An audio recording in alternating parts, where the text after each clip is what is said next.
حضرت برا بن عازب صلی اللہ علیہ وسلم فرماتے ہیں، ایک دن ہم اللہ کے رسول صلی اللہ تعالیٰ علیہ وسلم کے ساتھ ایک انصاری کے جنازے میں قبرستان گئے۔ جب قبر تک پہنچے تو دیکھا کہ ابھی قبر تیار نہیں کی جا سکی ہے۔ اس وجہ سے نبی کریم صلی اللہ علیہ وسلم بیٹھ گئے اور ہم بھی آپ کے آس پاس ادب کے ساتھ اس طرح بیٹھ گئے کہ جیسے ہمارے سروں پر پرندے بیٹھے ہوں۔ اللہ کے رسول صلی اللہ علیہ وسلم کے مبارک ہاتھ میں ایک لکڑی تھی جس سے زمین کورید رہے تھے، جیسے کوئی دکھی آدمی کیا کرتا ہے۔ آپ کے مبارک سر اٹھا کر فرمایا کہ قبر کے عذاب سے پناہ مانگو۔ 2 یا 3 بار یہی فرمایا، پھر فرمایا آسمان سے فرشتے آتے ہیں جن کے سفید چہرے سورج کی طرح روشن ہوتے ہیں، ان کے ساتھ جنتی کفن ہوتا ہے اور جنت کی خوشبو ہوتی ہے۔ یہ فرشتے اتنے ہوتے ہیں کہ جہاں تک اس کی نظر پہنچے وہاں تک بیٹھ جاتے ہیں۔ پھر حضرت ملک الموت، موت کا فرشتہ تشریف لاتے ہیں، یہاں تک کہ آپ کے پاس بیٹھ جاتے ہیں اور فرماتے ہیں کہ اے پاک روح، اللہ کی مغفرت اور اس کی رضامندی کی طرف نکل کر چل۔ چنانچہ اس کی روح اس طرح آسانی سے نکل جاتی ہے جیسے مشکیزہ چھوٹی مشق میں سے پانی کا قطرہ بہتا ہوا باہر آ جاتا ہے، تو اسے حضرت ملک الموت صلی اللہ علیہ وسلم لے جاتے ہیں۔ اس کے ہاتھ میں لیتے ہی دوسرے جو دور تک بیٹھے ہوتے ہیں پل بھر بھی ان کے ہاتھ میں نہیں چھوڑتے، یہاں تک کہ اسے لے کر اسی کفن اور خوشبو میں رکھ کر آسمان کی طرف چل دیتے ہیں۔ اس خوشبو کے بارے میں ارشاد فرمایا کہ زمین پر جو اچھی سے اچھی خوشبو پائی گئی ہے اس جیسی وہ خوشبو ہوتی ہے۔ پھر فرمایا کہ اس روح کو لے کر فرشتے آسمان کی طرف چڑھنے لگتے ہیں اور فرشتے کی جس ٹولی پر بھی ان کا گزر ہوتا ہے وہ کہتے ہیں کہ یہ کون پاک روح ہے۔ وہ اس کا اچھے سے اچھا نام لے کر جواب دیتے ہیں جس سے دنیا میں بلایا جاتا تھا کہ فلاں کا بیٹا فلاں ہے۔ اسی طرح پہلے آسمان تک پہنچتے ہیں اور آسمان کا دروازہ کھولنے کے لیے کہتے ہیں اور آسمان کا دروازہ کھول دیا جاتا ہے اور وہ اس روح کو لے کر اوپر چلے جاتے ہیں، یہاں تک کہ 7ویں آسمان پر پہنچ جاتے ہیں۔ ہر آسمان کے قریبی فرشتے دوسرے آسمان تک اسے ودا کرتے ہیں۔ جب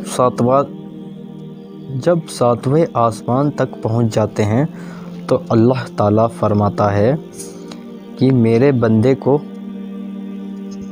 علیین کی بات نیکوں کے دفتر میں لکھ دو اور اسے زمین پر واپس لے جاؤ، کیونکہ میں نے انسان کو زمین ہی سے پیدا کیا ہے اور اسی میں لٹا دوں گا اور اسی سے ان کو دوبارہ نکالوں گا۔ چنانچہ اس کی روح اس کے جسم میں واپس کر دی جاتی ہے۔ اس کے بعد 2 فرشتے منکر اور نکیر اس کے پاس آتے ہیں جو آ کر اسے بٹھاتے ہیں اور اس سے سوال کرتے ہیں کہ تیرا رب کون ہے؟ وہ جواب دیتا ہے میرا رب اللہ ہے۔ پھر اس سے پوچھتے ہیں کہ تیرا دین کیا ہے؟ وہ جواب دیتا ہے میرا دین اسلام ہے۔ پھر اس سے پوچھتے ہیں کہ یہ کون صاحب ہیں جو تمہارے اندر بھیجے گئے؟ وہ کہتا ہے کہ وہ اللہ کے رسول صلی اللہ تعالیٰ علیہ وسلم ہیں۔ پھر اس سے پوچھتے ہیں کہ تیرا عمل کیا ہے؟ وہ جواب دیتا ہے کہ میں نے اللہ کی بات پڑھی اور اللہ کی کتاب پڑھی، سو اس پر ایمان لایا اور اس کی تصدیق کی۔ اس کے بعد ایک منادی آواز دینے والا آسمان سے آواز دیتا ہے جو اللہ کا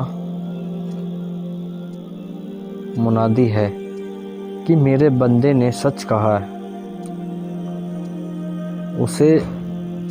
اس کے لیے جنت کے بچھونے بچھا دو،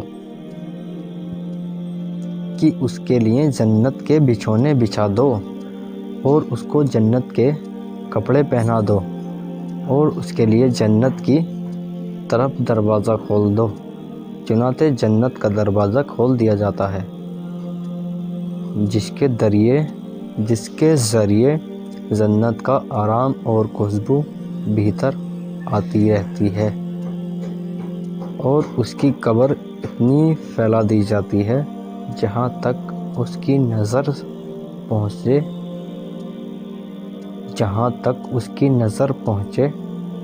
اس کے بعد بہت ہی خوبصورت چہرے والا، بہترین کپڑوں والا اور پاک خوشبو والا ایک آدمی اس کے پاس آ کر کہتا ہے کہ خوشی کی چیزوں کی خوبصورتی سن لے، یہ تیرا وہ دن ہے جس کا تم سے وعدہ کیا جاتا تھا۔ وہ اللہ کہتا ہے تم کون ہو؟ تمہارا چہرہ سچ میں چہرہ کہنے کے قابل ہے اور اس قابل ہے کہ اچھی خبر لائیں۔ وہ کہتا ہے کہ میں تیرا بھلا عمل ہوں۔ اس کے بعد وہ خوشی میں کہتا ہے کہ اے رب قیامت قائم فرما، اے رب قیامت قائم فرما، تاکہ میں اپنے بال بچوں اور مال میں پہنچ جاؤں۔ تو دوستو یہ ہے پارٹ 1، آپ کو دیکھنے کو جلد ہی ملے گا پارٹ 2۔ دوستو ویڈیو کو لائک کرنا اور چینل کو سبسکرائب کرنا اور بیل آئیکن کو دبا دینا تاکہ آپ کے پاس ہمارا ویڈیو اسی طرح پہنچتا رہے۔